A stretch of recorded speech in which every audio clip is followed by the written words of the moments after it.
Hello, welcome back to Armor Code. In the first episode, we explored the fascinating world of large language models. These are incredible systems that can write code, answer questions, and even compose music, as we saw in the first episode.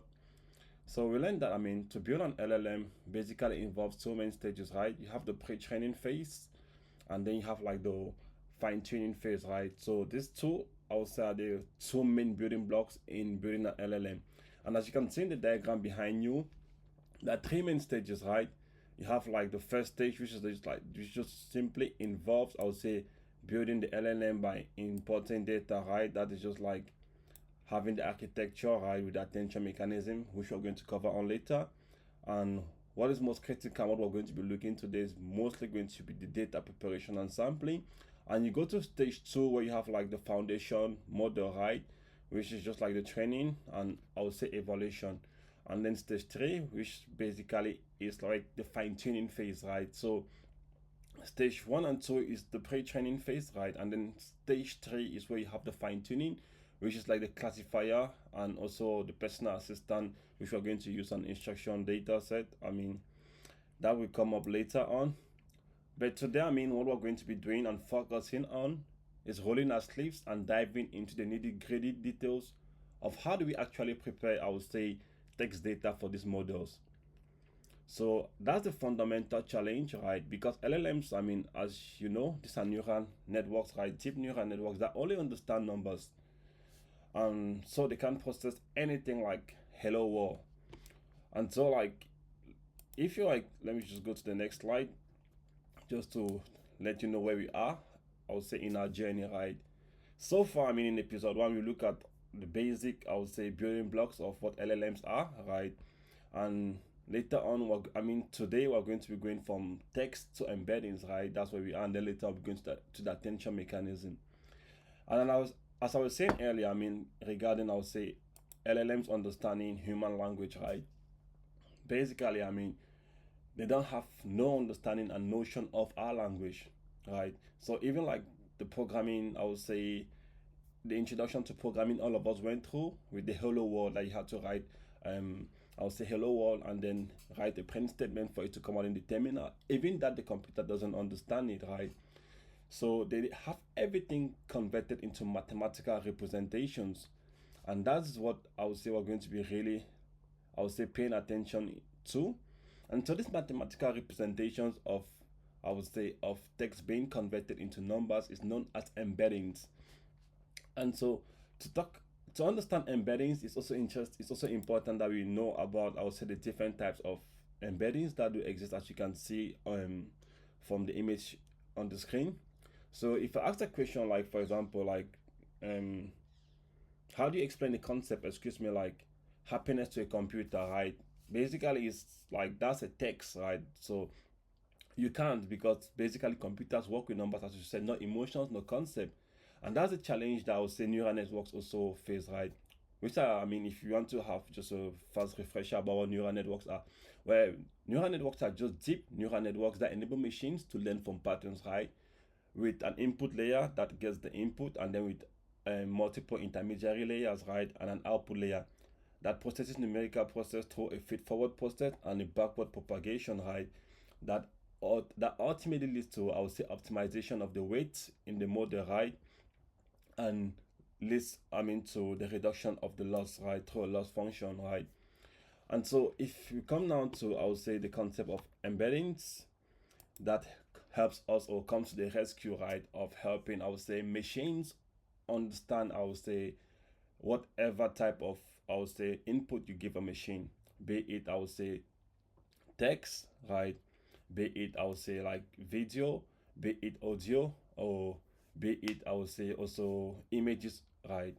All of these are just being processed by embeddings to enable the machine understand. So think of embedding as a universal translator that convert, I would say, discrete objects like words, videos, image, or sound into points in a continuous mathematical or vector space. And as you can see in from the image, we have like the image to vectors for computer vision. So you have an embedding that's different for such, I would say, input like images or videos. You have audios, right? If you send in like your voice, or if you send in like music or any of that, that's audio into vectors for speech recognition. So you have a different embedding model for that kind of, I'll say, input. And then in our own case, which is what into vectors, right? That's large language model or NLP. So for that case, also you have a different type of, I'll say, embedding. And since we're building large, our own focus of today, I mean, it's going to be for, I'll say, word embeddings. But before we go into word embeddings, it's also good to understand that embeddings are not a new concept, even though we have like, I would say, LLM embeddings, which are different. But one of the most famous word, I would say, one of the most famous word embedding approach used is word to vec. And let me just put this image so you can have an understanding of what it is. And I would say word to vec came to place from work that was being done at Google, right, in 2013. So researchers at Google produced this technical word to vec, which basically was able to, I would say, take words, right, and map them into a vector space where words that were similar were clustered together, right? And so it's a kind of like similarity search kind of algorithm. And so words that were closer together kind of like were in one certain, I would say, space, and words that were far apart were like further from each other. And as you can see from the image, you see that like king and queen look kind of close to in the same, I would say, side of the vector space, right? That kind of closer to each other. While you have like I would say duck and goose that also like closer to each other. And if you go to this other image here, right? So you look at what like I would say eagle, duck, and goose, they end up close to each other in a mathematical space. Meanwhile, you have things like I would say like Berlin and I would say Germany, they hang out in the same geographical space, right? And just to give you a good understanding of what to vec, so I mean, so that you can, I want you to have a good grasp of it, so that when we move to LLM embeddings, you can make a good distinction. So what to vec it's a foundational concept in NLP, right, that enables us to transform words into numerical vectors, allow machine to grasp both, I would say, semantic and synthetic relationships between words based on their relationship, right, and use this in a large corpora, because you need to fit this model with a certain corpora or text of training data, right? So it's able to only grasp those words that are in that corpora of text. So at its core, I mean, what to vector involves just representing each individual word in a dense multidimensional vector, right? Essentially a list of real value numbers. The relative position of these vectors, right, in the space capture their meaning. So words used in similar contexts are mapped together, right? And words that are used differently are further apart. So the model can be able to learn from that example, like in our own case, right, that eagle and duck and goose are close together. I mean that appear together, seem in the same context, while you have like what's related to geographical space, right? Like I would say Berlin and Germany and London, right, also appear in their own, I would say, geographical corner in the algorithm. So this algorithm is able to learn this on its own without being explicitly programmed, right? So that is the beauty of, I would say, what to vec. But that is really cool. But models like GPT, right? I mean, they don't use pre-trained embeddings like what to vec, because this happened during the pre-training phase, right? Instead, they learn, I would say, their own embeddings from scratch during the training and optimization, thus enabling them to have, I would say, good performance for the data or optimized for this domain in which they are trained on. And so think of this in, I would say, in two ways. What to vet is like using a general purpose dictionary, right? Meanwhile, GPT embeddings are like creating, I would say, custom dictionary, right, specifically for your own domain. And just look at some differences also between, I would say, the two approaches. But I also like it also, if you, when you have time to look at this video, it's a video about If you want to turn words into numbers. Okay, I mean, you can just check the channel Start Scratch with Josh Tama. It's a very good, I would say, educative blog in terms of, I would say, deep learning, LLMs, and everything to do with, I would say, the AI revolution. If you want to have a good grasp of certain foundational concepts, so you can check out this video about what to make. But moving on, I would say, to some of the key differences, right, about like, as I said earlier, about Word2Vec just being a general purpose dictionary, while GPT embeddings are like creating custom dictionary, right, specific for your domain. One of the two major things that you can talk about the differences is the skill. I would say like Word2Vec is a very shallow network, while I would say GPT like embeddings are like very deep, and you can think of the scale of up to 12,288 dimensional embeddings, right? And that's crazy to visualize it. Meanwhile, I would say like Word2Vec is like, I mean, just a shallow embedding of about only like 500 embeddings, or in that scale, be very low. So, um, one of the things you ask yourself, or I think a critical question that is also nice to, I'll say, out of curiosity, why do we need embeddings? I think you may be asking yourself, so why do we not just like I would say the Word2Vec, and how do we go from I would say a sentence like the cat sat on the mat to those high multidimensional vectors, right? So this is I would say like what we call the tokenization process, as you can see here. So I mean, what happens like for you to translate a sentence like in our own case, right? This is an example to a multi-high, I would say, to a multi-dimensional embeddings, right? You first need to go first, I would say, in three main phases, as you can see in the image, right?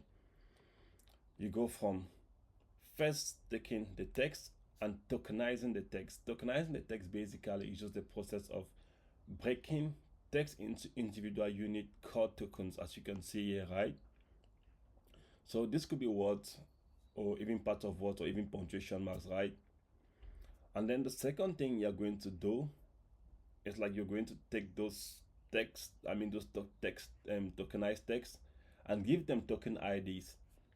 Token IDs basically are just like this, I would say, numerical representation of what the text is. And then now you're going to take those token IDs and from token embeddings. And those token embeddings that are now fed into the GPT like decoder only transformer. And that's where I would say the training or the pre-training phase begins. Then you have the post-processing phase and the output text. But we're going to be content mostly with, I would say, just this first four phases in this, I would say, in this particular episode now. And to make that, I would say, more, I would say, to make that more understandable and for us to have a hand-on approach to it, so we can actually like see what we're doing and have a good grasp, because it's always better when you can code things and understand what is happening, right? So we're going to be using, let me just go ahead and get a notebook ready. Okay, so we're going to be using, I would say, PyTorch, but it's already, since we're using, I would say, a um we're using Google Colab, right? It's easier for us to get some of the libraries already pre-installed in I would say in our notebook online, right? And it also enables us to, I would say, make to reproduce some of this also on your own machine and ensure we have the same output. And it's also the same, I would say, credit given again to Sebastian, because it's based on the material I'm using. Also, it also makes it also easy for you to also reference that later on. So we're going to be importing, I would say, like just this just to check import, just to know the version of Python of, I would say, PyTorch we use, because I'm going to be using PyTorch, which is a very popular, I would say, framework for deep learning, and also has wide adoption. Let's just import, I would say, ublib request. We're going to be using this just to be able to download the text we're going to be using to for the data preparation of our text, right? And we're going to be using the verdict by Eddie Wharton, and it's a public domain short story and perfect for experiment, right? Because we don't need a large text corpora or the whole, I would say, data available on the internet, and which was the case of most of these large language models that we use that have been trained on. But for the purpose of education, we're going to be using the verdict, right, by Edith Wharton. And you can also use any other, I would say, small text sample of this size that you have. I think it's also going to be perfect. So URL excuse me, is going to be the library we'll be using to download this text, and then you save it in this file path right here, right? And let me just run it, yeah, so you can see that it's been saved. that's been saved here, so you just know that's what we're going to be using. And we're just going to be using the local open of the native open embed with Python, right? Just to see part of the text and just to have a view of what it is like. As you can see, I've already run the this code line, and you have a total of 2,497 characters, right? And you can see up to the first 99, I would say, words, right? And it just says I had always thought Jack Jefferson rather than a cheap genius, blah blah blah. Okay, so I mean, we're going to be using Python's regular expression to break the sentence into tokens. You can recall earlier when I showed you the first part that involves also taking the text and breaking them into tokens, right? So that's what we're going to be using regex here for. And I mean, regex or RAE is just simply, I would say, Python's regular expression, and that we'll be using it to break the text into tokens. And don't also, I mean, bother about mastering some of this regex syntax, because I mean, later on we'll be using a production grade, I would say, tokenizer, but for the sake of understanding what happens under the hood, and also helping to build, I would say, our understanding, right, of what is done under the hood with tick token, which we'll be using later, it's good we go with this hands-on approach using, I would say, native regex and having a good understanding of what is done. So what we're simply going to be doing is we're just simply going to be breaking the words into individual text, right? And as you can see, one of this line has already been run through, and you can see individual words are broken into, I would say, tokens, right? Or into text tokens, right? But I mean, there's a problem here if you can just look at it closely, right? So what problem do you observe? You can see that even like the word hello, right, becomes one token, but with the comma attached to it. And that's not what we run. That's not the ideal situation of, I would say, what we're seeking, right? And you also have, I would say, like white spaces, right, that also like individual tokens. And so how do we like resolve this? I mean, we're just going to use this regular expression, which I don't mind, which I don't want to go into the explanation of it. But basically, we're removing, I would say, even like I would say comma, right, and also like trying to also like get out other unwanted words like the full stop that was here, right? And so now we now have a good text with no hello, with no comma, and we also have like text with no full stop on it, right? So that really helps us. And then we're going to also remove the white spaces, which we had earlier too, because we still have white spaces here. So we're just going to go through each individual and then remove strip, just remove the white spaces, right, and return the items back. So that is what is done here. And let's just, I would say, bring everything we've done together from the beginning, all the regular expressions, and just put them into one and run it through this sample text, right? Hello world, this is a test. And basically, you see our test is successful. We have hello world, and we have like comma, which is on individual token, and full stop still are the same because we also need them for, I would say, LLM to understand language, right? Oh, excuse me, guys. I just had to complain about my laptop having low power, so I needed to connect that. Okay, so let's just continue with that. So basically, what we're going to do now is after we've, I would say, a regular expression, a complete way of getting that text tokenized, right, without, I would say, losing touch of what the difference between, I would say, like different I would say text, and also like different symbols, or I would say full stop, commas, and all the punctuations that will be used, they can also be tokenized. So that's what we're going to just keep it in that way and just like bring it all together. And we're going to take in our our text, excuse me, our raw text, and run it through the regex and just get all our data as pre-processed. And so that raw text was what we got in from the beginning here. Let me just, that is what we got here, right? We read it as raw text, and so it was saved there. And so the raw text is the text from the from the book, the Wharton, right? I mean the verdict from Edith Wharton. Sorry guys, I'm just losing a little bit touch after just trying to connect my laptop's cable. Okay, so but I mean let's just go to where we are now. Okay, just to have a view of what we have as output after running, I would say, the regex algorithm, just to get our raw text tokenized. This is what we have now as the output, right? And what you can also notice is that like we're still keeping a capitalization like hat, right? As you can see, hat is still capitalized, and even jack is also still left with like capital J. So what this enables is like capital letters help the LLM understand sentence structure and proper nouns. And so that's why one also like, I'll say, in some cases, because if you've seen some, in regular text processing, sometimes you always need to, I would say, then capitalize word into, I would say, lowercase, right? But that's not the case because LLMs also need to also understand sentence structure and proper nouns. So let's just see, I'll say the number of tokens we have in our pre-processed text. We just put len print and we have 4,690 tokens, right? And for us to see the number of, I'll say, our vocabulary size of all words, we just run this, get unique words, right? That's to get set and then sorted, and then the length. So we print that and we have 130 unique characters.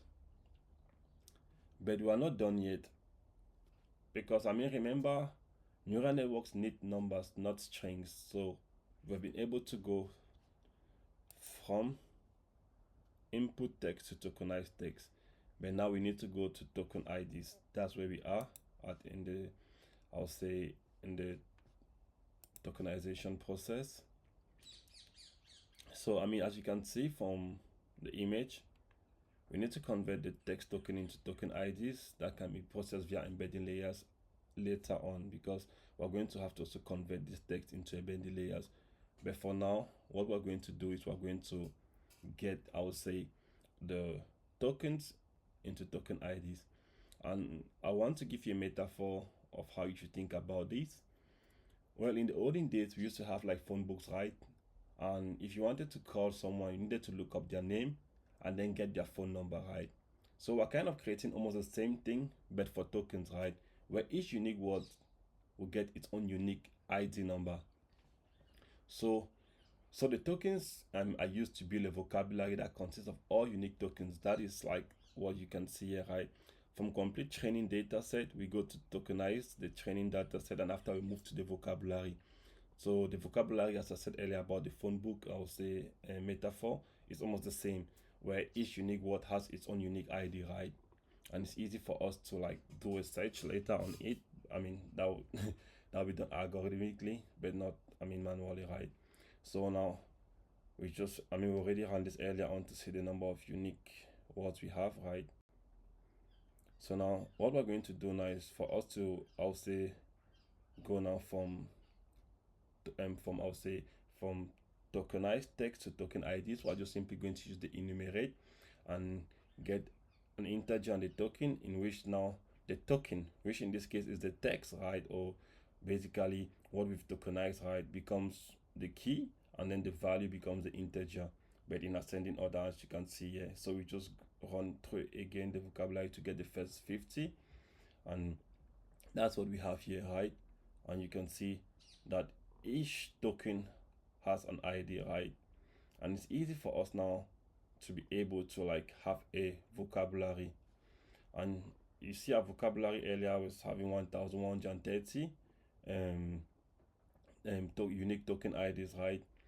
And also punctuation marks also get the lowest number, because that's as they come the first in the alphabetical order, right? That's it, as you can notice up there.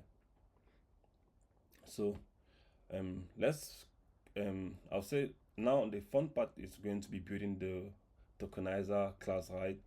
And a tokenizer class is just basically bringing all what we've done together to just have a simple way of actually like processing from integer to tokens, right? And also back from from string to integer, that gives us the vocabulary, and also back from integer to string, just to like go back from text IDs, tokenized IDs back to text, right?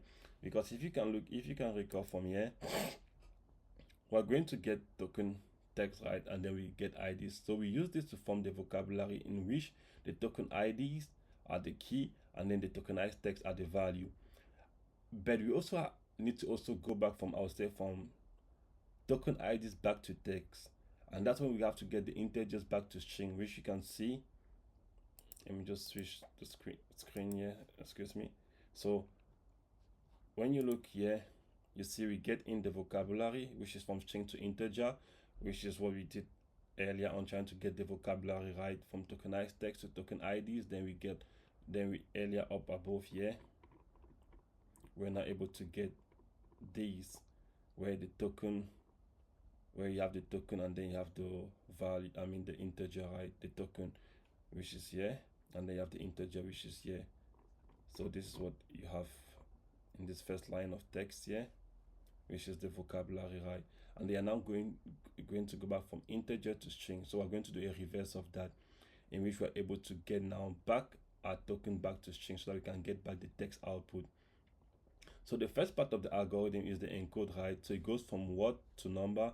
This is our regex which we applied earlier, and then we'll just simply we're supposed to just, I'll say, take all preprocessed text and apply it. Then take this part, which is like the string to integer, which we have here, which is the vocab, which we already ran earlier, right? So this is it, which we ran earlier here, token to integer. So you just simply which we've represented back here, right? Because in the init function, it takes the vocab which we already ran, and that's just what is happening here. So basically, each text comes out from the preprocess, remove the white spaces here and all that. And what happens here, we take the preprocessed text, go through each word at a time, and then we go now from, I would say, to string to integer, which we ran with the vocab, which is defined and initiated up here. So now we go down to the decoder. The encoder part in a nutshell converts text to token IDs, right? Using the same regex we developed. While the decoder, right, convert token IDs back to text. And so it joins back with the white spaces and then cleans punctuations, right? As we can see here. Basically, this is what we have. Calling tokenizer on text. This is it. Pop sample. We get token IDs, and then calling, to deconize, right? Or to decode, excuse me, not deconize. To decode, we go back from token IDs to text, and then now we have the sample text. So that's simply what we get. So let's just run this sample text here to see if our encoder works well. So we get we instantiate the simple tokenizer class with the vocab which we already had earlier. So we get the tokenizer, and this is our text which we are going to use. So now we set tokenizer encode, because we get like input here, right, which is text from the encode method. So we call that, and we print the IDs, because you can remember it returns IDs. And this is what we get. We get all of these IDs. And then for us to decode it, right, simple, this is a tokenizer class up here, which takes in the IDs, right, removes white spaces and punctuation marks and joins them back. And so when we run it back, we get this, right. It's the last he painted, Mr. Gibson said with pardonable pride. Okay, that's good what we've done so far. And I'm sure you're a little bit excited about the progress we've made so far. If you can look up our tokenization process, right, we are now on this part. But still yet, we got a problem. What we've done so far is good, but how do we make it great? So to move from good to great in this context, because like still yet, a tokenizer can handle some cases or some words, right? So how can we, like, I would say, have a tokenizer in which I would say some texts that are not in our vocabulary are given to it, it can handle it. Think for a second.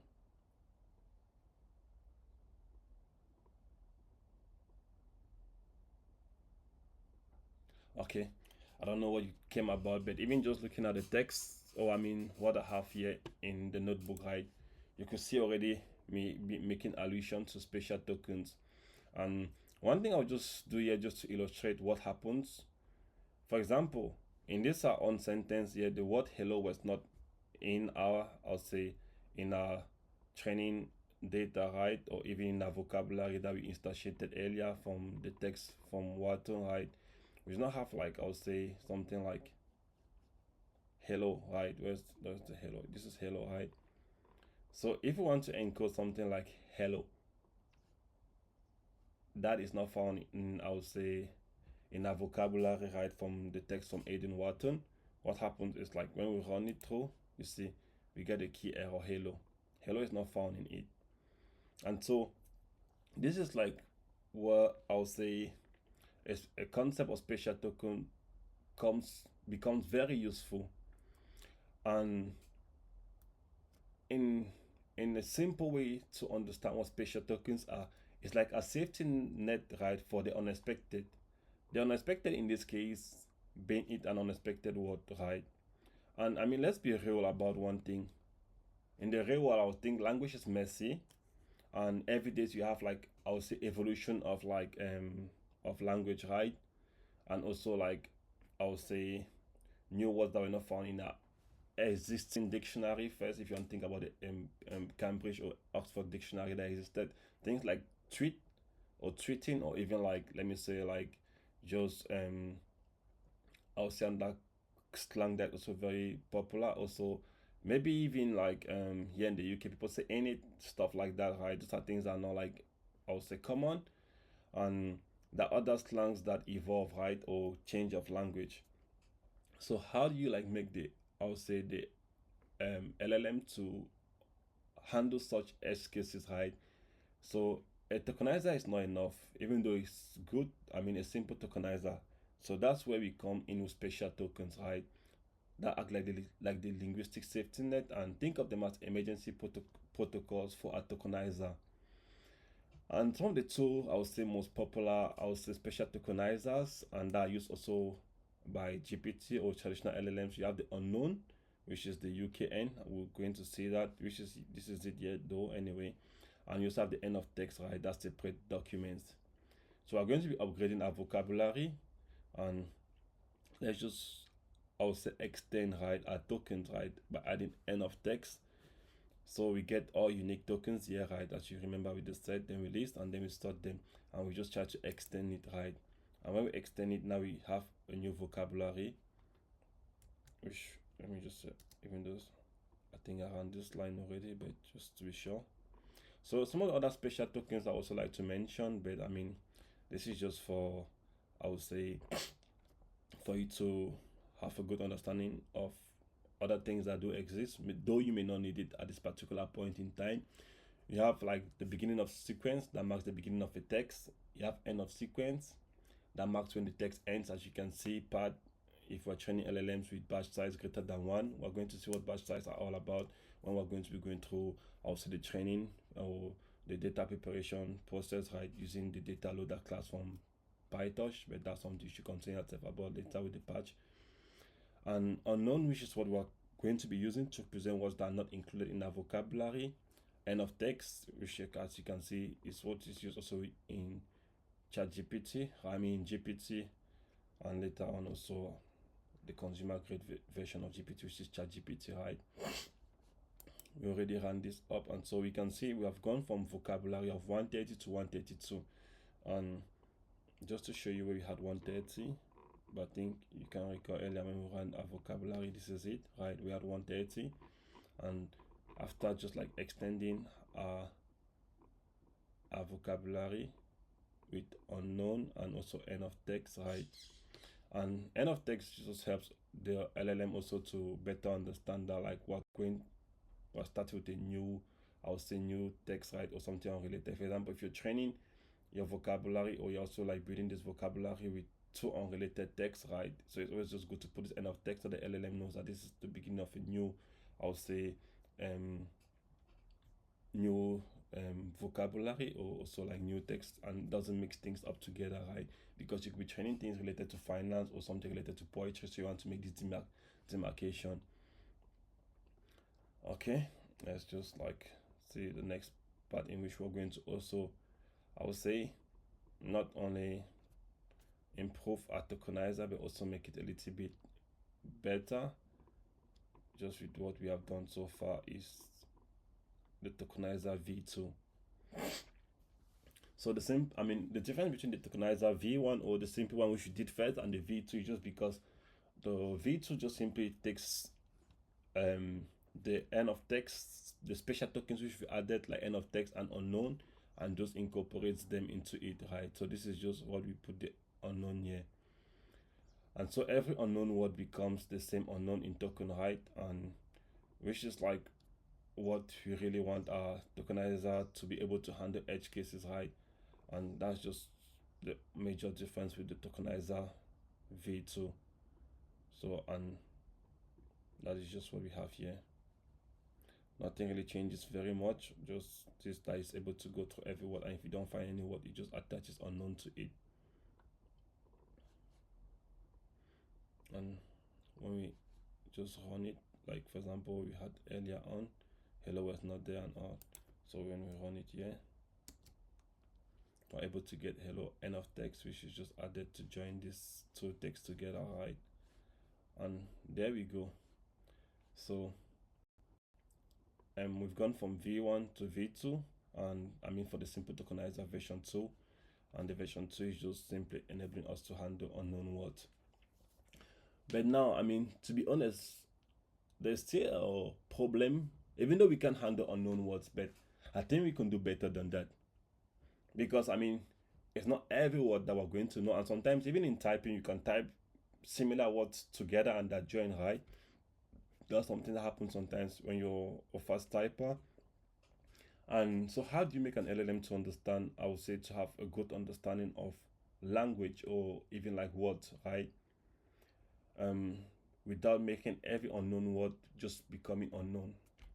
That's where I would say the innovation of an algorithm called byte pair encoding comes to place, right? And what byte pair encoding does, as you can see, right, if I make up any word, for example, like this one that is written here, Acuria, or let me say superfilicious, or just any made up like jargon, right?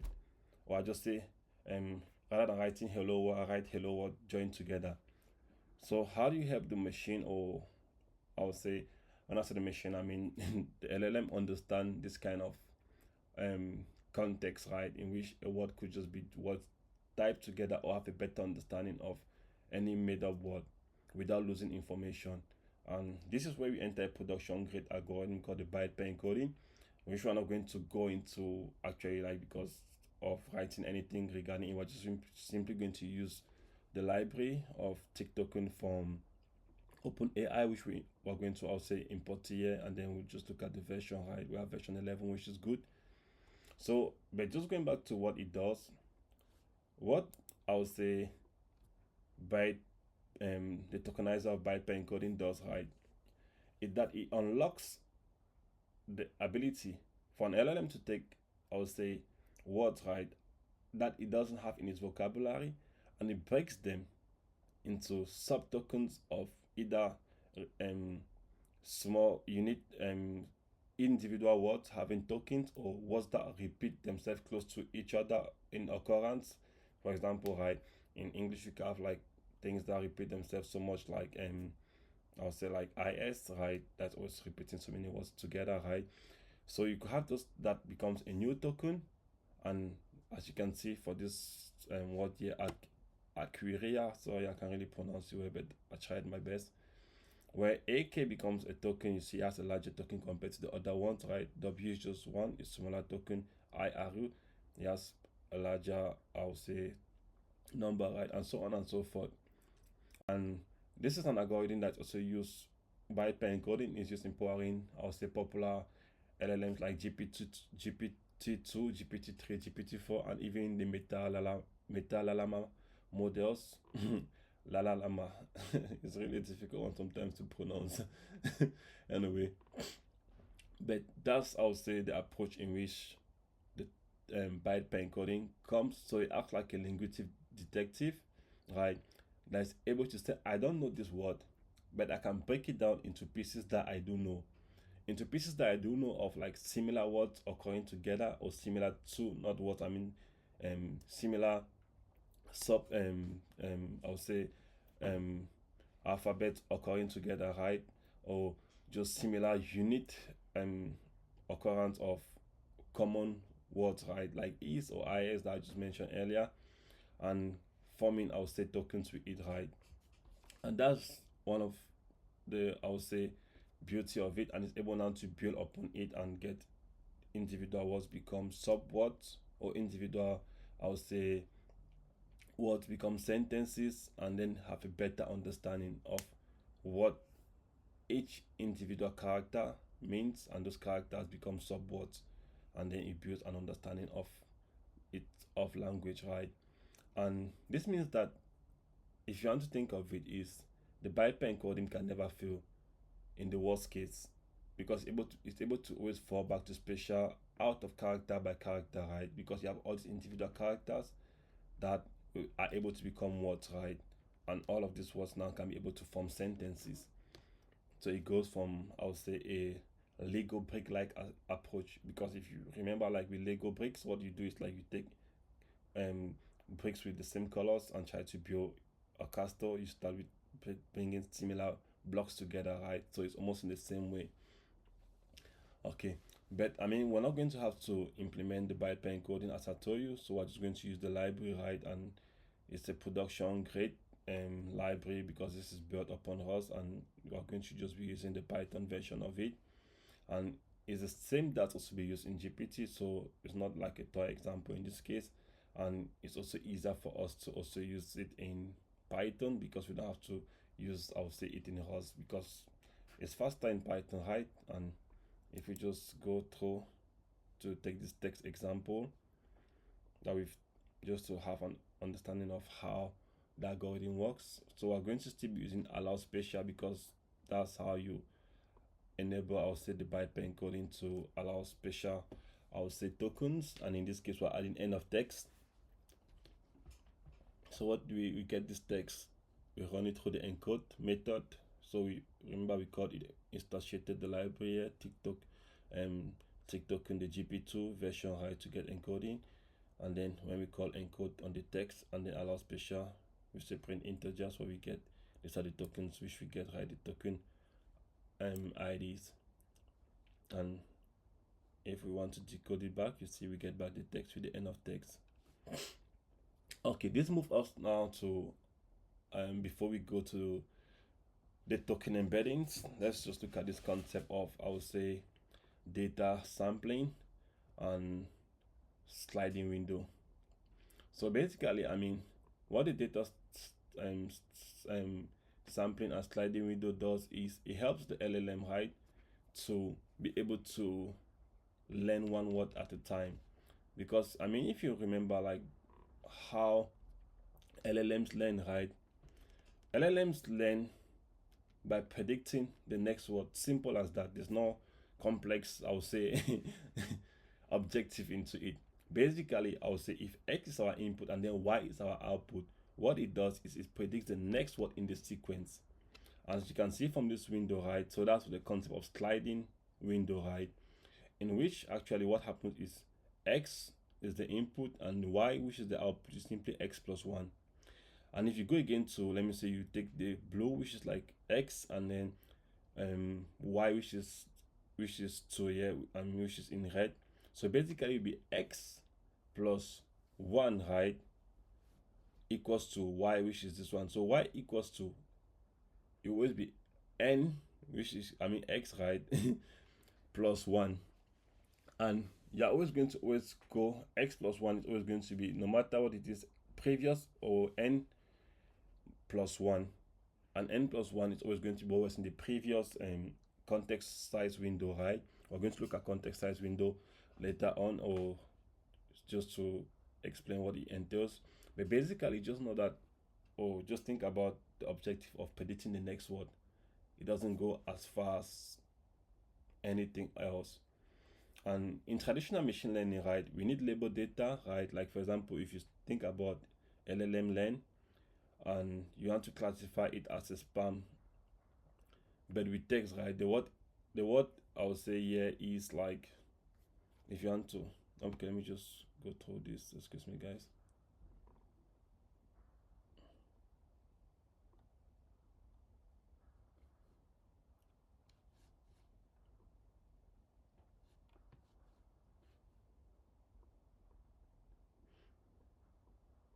Okay, sorry guys, yeah, fine. So what we're going to do is like we're going to be using the same text data we had earlier from the verdict, right? The verdict from Edith Wharton is the same one we're going to be using to be able to go through I would say the process of data sampling with the sliding window approach, right? And we've already encoded it using the tick token encoder. So this is what we've just done here: encode raw text, and we get the same token IDs which we had earlier, which is 5,145, and the context size basically, which I was trying to illustrate earlier. This is the context size, right? So the context size just helps us have a good understanding of what is fed into the, I would say, the LLM data, um, the LLM objective, right, which is X. Okay, perfect. Now that we have token IDs organized in batches, but I mean, if you can remember from the image we had earlier of the tokenization process, our goal is to convert these token IDs into high dimensional embedding vectors, right? As you can see in the image, after we go from token IDs, we need to move to token embeddings. So I mean, one of the fundamental, if you remember at the start, when I said neural networks only understand numbers, well, token IDs are numbers, right? But there's a problem that the kind of wrong numbers, in the sense that if you think about it, like for example, if we have the token IDs, as we can see here, let me say in the image, we have the token IDs of 40, 349, 2,885, right? Well, these are just arbitrary labels, right? So the number 40 doesn't mean anything, or it's like 40% meaningfully. I mean, basically it's nothing. So it's like saying apple equals to 1, banana equals to 2.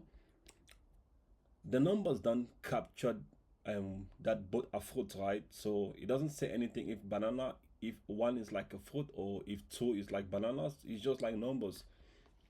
And so that's where, I mean, the concept of embeddings comes into play, right? And so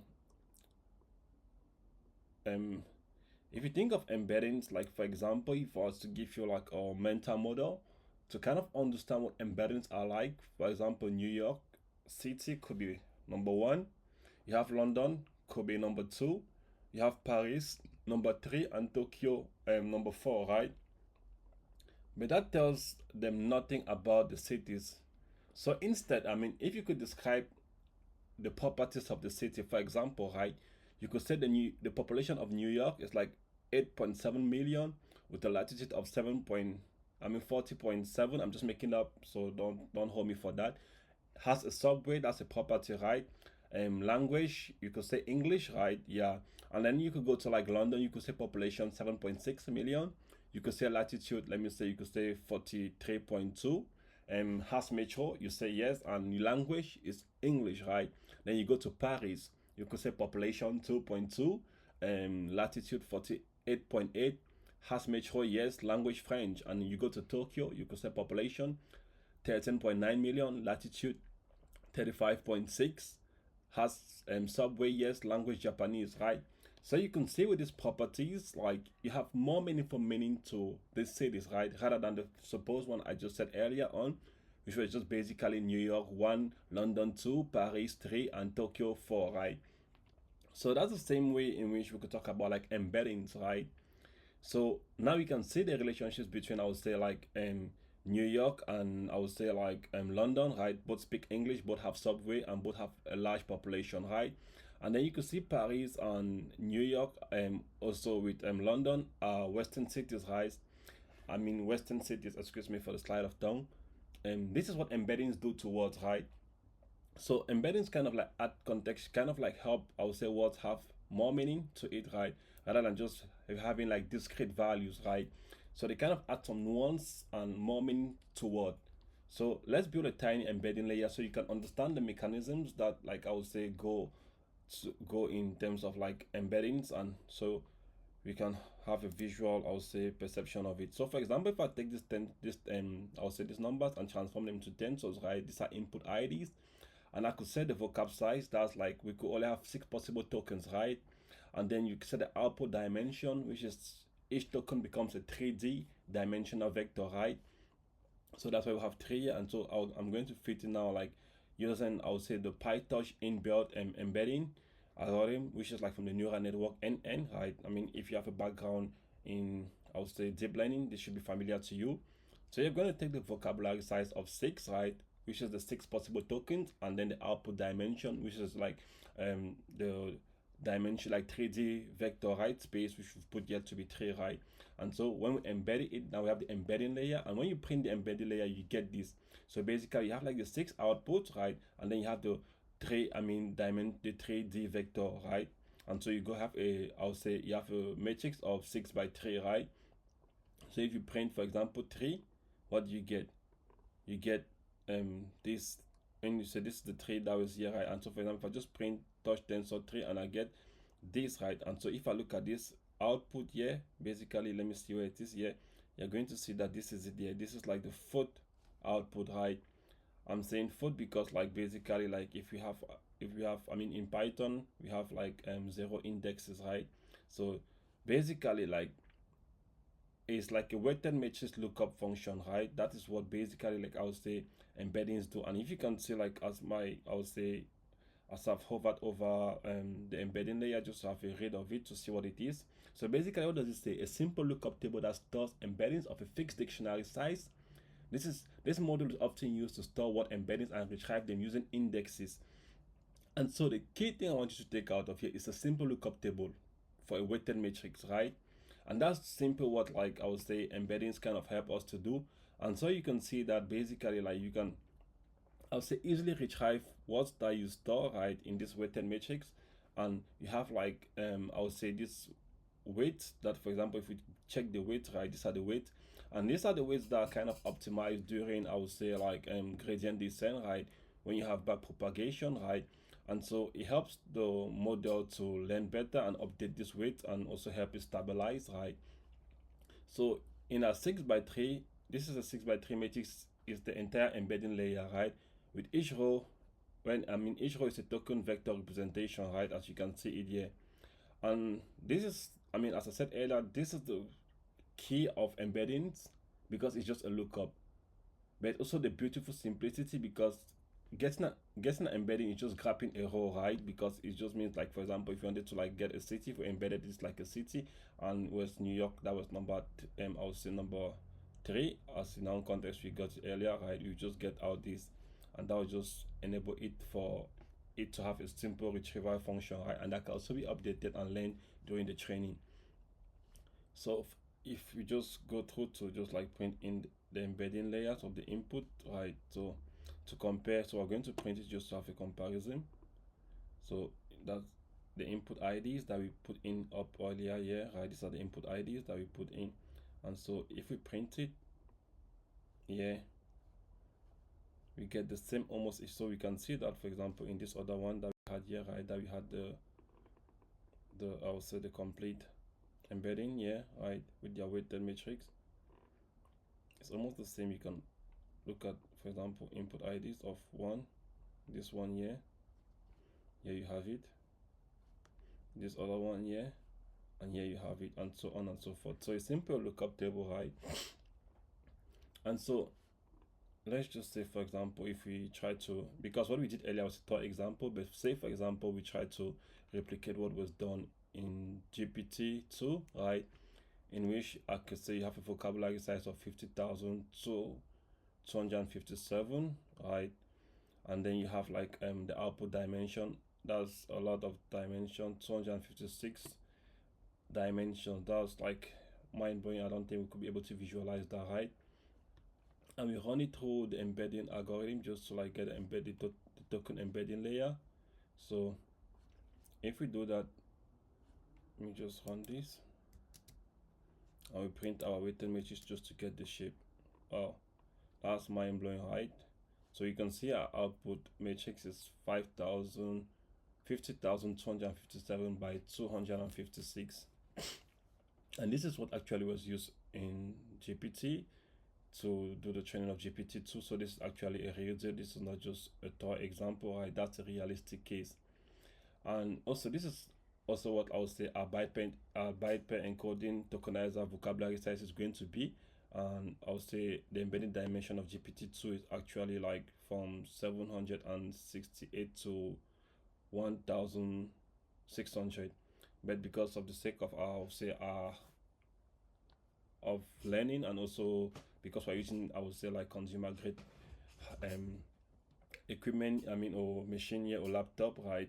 Even though we're using I would say Google Colab, it's still better to use a smaller size like this. But still, it's almost practical to use this tool. And just for context, know that for GPT-2 it's actually 768 to 1600. So now let's just get the total params, and then we're going to create the embedding layer, right? So we've already created the embedding layer, excuse me. So let's just go ahead and use this for I would say our data loader class which we created earlier, if you can recall, right? So let's just, so this is applying it to the full batch, right? And just using the data loader, and let's just see the shape which we get of the input layers.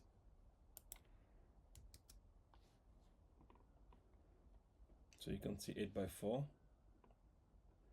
and you can see all the embeddings, different embedding layers which we'll be able to create it. So what happened? Where each token became a 256 dimension vector, right? Which is going to be like 8 examples, 4 tokens. These are 8 examples, right? 4 tokens, and then 256 dimensions per token. So let's just go ahead and try to run this to see what it looks like. Let's look at one token embedding. So this is what we have: 8 examples, 4 tokens, 256 dimensions per token, height. And as I said earlier, just to get a sample look of what it looks like, this is what we have now. You can see the touch size of 256, right? So our first token example and our output tensor, you can see it. This is our output tensor, and okay, grad function, that's like backpropagation. And so if you want to just have an example or like an understanding of actually what is used in production for the different embedding dimensions, you can see them here. Our demo is 256, right? Why small models like GP2 too small is this 468, GP2 large 1288, and then GPT-3 12,288. And in today's cases, for what we have in production, is mind-blowing. But so but wait, there's a huge problem with our embeddings, right? So for example, let me say we run this, and then we get the embedding layers, right? So what happens? Well, one of the main problems which we encounter with, I would say, with our embedding layers, is that the same token in the same position like 42 and 42, right, have the same token ID. Have the same position, right? And so our model is not able to distinguish between, I'll say, 42 and 42 here. So for example, in this sentence that I just tried to run here, the cat chased the mouse and the cat chased the cat, right? So for example, you have the here and the here. So this is why I just had this one like a sample, and then like I just tried to take this, I would say, sentence and just put them still into tokens, not like actually embeddings, but just to show the concept. You can see that day, which is here, is still repeated 2 times. You can see day here, and it's also repeated in this other sentence. So it's just basically repeated the same right, without any position or kind of like. But in language, I mean, words and their position have meaning.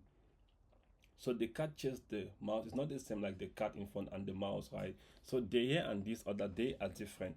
So how do we like, I would say, enable, I would say, our words to be able to have position in it, so that our LLM doing training can be able to understand that maybe like they in this position, or let me say any token or embedding, or I would say text in this, let me just say text for simple understanding, that for example text with with a certain, I would say, word is different from a text when it's used in another word in another context, because position gives meaning to words, right? The way you use certain words in any sequence of sentence, right, it gives it a different meaning. And so that's what we're trying to resolve here, or we're trying to like illustrate the problem of, I would say, just token embeddings, that they are good enough but they are not great or they're not excellent.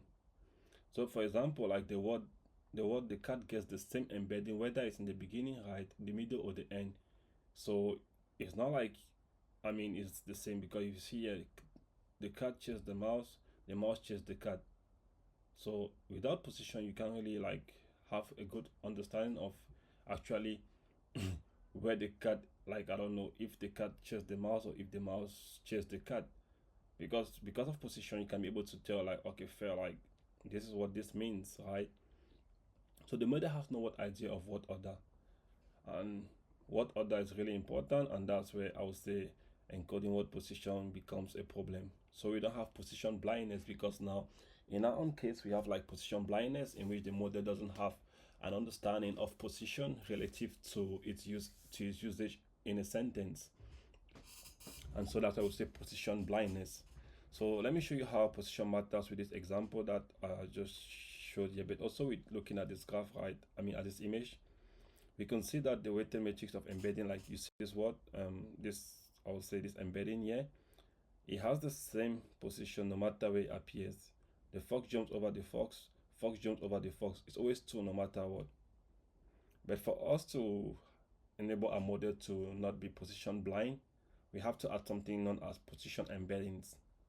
And position embeddings kind of like, I would say, help the model to have I would say syntactic and also grammatical understanding of positions of words in a sentence, right? So for example, in the sentence the cat chases the mouse, these are, I mean, 2 sentences with the same words and different order, right? In the same example we saw earlier, the cat chases the mouse and the mouse chases the cat. They mean completely different things, but without position information, our embeddings can't tell them apart, right?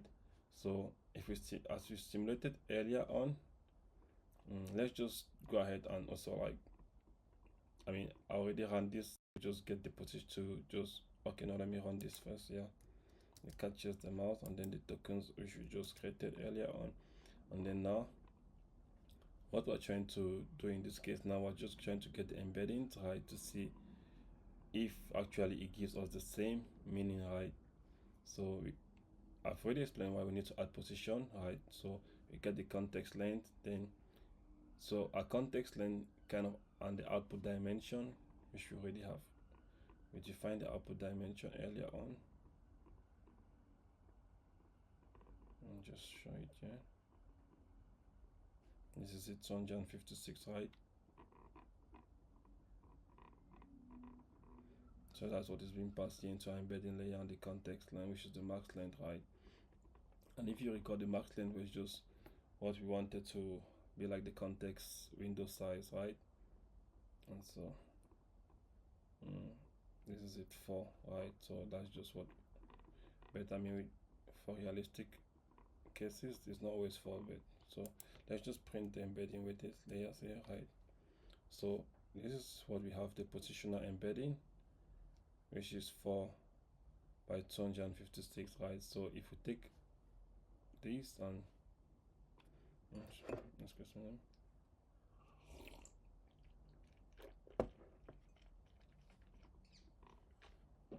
So I mean, one thing you should also think about position embedding is like when we add when we add the position, right, think of it like, rather than saying instead of just saying the cat, right, we say cat in position 2, and instead of saying day we say day in position 0 versus day in position 3.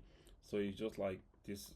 If you get this right, so it's just like, yeah, you see the cat in position 2 if you're counting from, I'll say 1 2, right? And then rather than say day, you say day in position 0, right? Or you say day in position 3, right? If you're using 0 indexing. So the cat is going to be the cat in position 1, my bad, because we're using 0 indexing. And so that's just what basically this illustrates here with this, I would say, image here, right, that we have. And then that brings me up to show you one, also the different types of positional encoding which we have before we go into, I would say, coding it.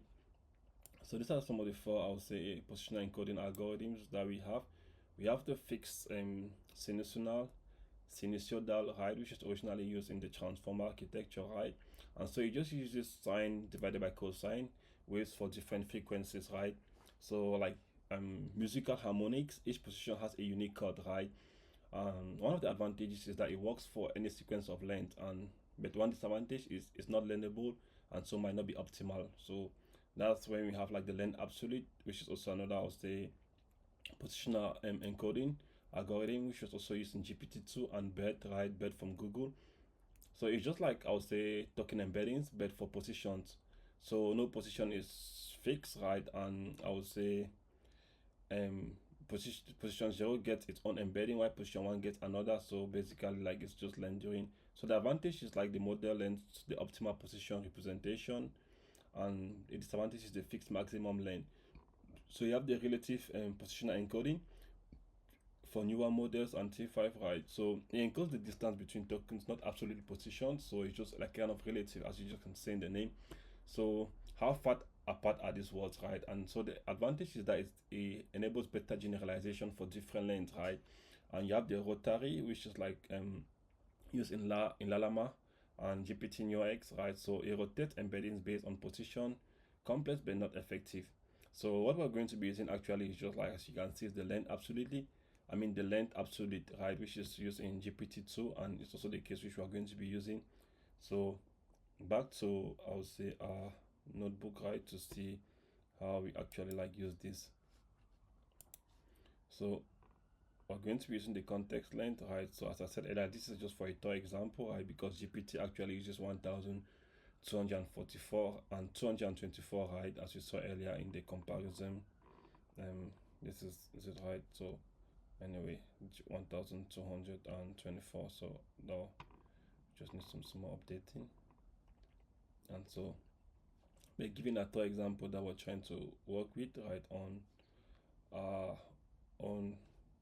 laptop, right? So this is what we get.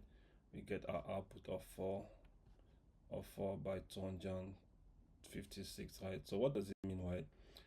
We have 4 possible positions, 0, 2, 1, and 3, right? And each position gets 256 dimensional vector, and these vectors are learned during training. As you can remember, we're going to be using the length absolute positional encoding, right, which was used in GPT-2. So that's something that is good to have in mind. And so now what we're going to do now is to create those positions, right? So how do we create those positions? Basically, the position index, we just use touch arrange, and then we get the positions. And then we get the embeddings for each position by using the positional embedding layer on the positions, right? And so let me just run this, and then we print the position shape to see what we have. We have 4 by 256 after that being embedded, right? Or we have an embedding layer on it. So this is the magic actually of combining, I would say, token embeddings with position embeddings. So we can have an input embedding, and let's just print it to get the token embeddings and position embeddings to see what it looks like. So you can see we have a touch size of 8 by 4, 256, right? And then a token embeddings is 8 by 4 with 256, right? And a position embeddings is 4 with 256, and our final output, you can see this is it, right? But I mean, this is good, but you should understand that we can also add these two together in, I'll say, in PyTorch, right? But one way, that is where I'll say the PyTorch broadcasting algorithm which comes to place, helps us to be able to do this. So the position embeddings of 4 by 256 are not the same, right? For if we're trying to batch it, right? And PyTorch automatically copies them, for example, 8 by 8. And position 0, right, which is like position 0 always get the same position embedding regardless of the batch. And that's one of the beauties of, I'll say, the broadcasting. So this is the problem which we are facing. We can't add this to, right, because it's a 3D dimensional vector to 2D dimensional vector. And so what PyTorch does, if you look at in this example, right, is that it's able to identify the difference, right, I would say, in the positional embeddings of, when you see the positional embeddings that is different with, I would say, with the 2D dimensional vector, right, and the input embedding, it's able to optimally computerize it, right, and add it, so it automatically does it across the batch, right? So we don't have the same shape, but you can now do, I would say, an element wise addition of it, right? And that's the beauty, I would say, of the broadcasting in PyTorch, and this illustrates that. So for example, if we take the test IDs of 4 by this, and we also get the token embedding of it, positional embedding. So we get a position of 0, 1, 2, and 3, right? And then so we combine them now into this.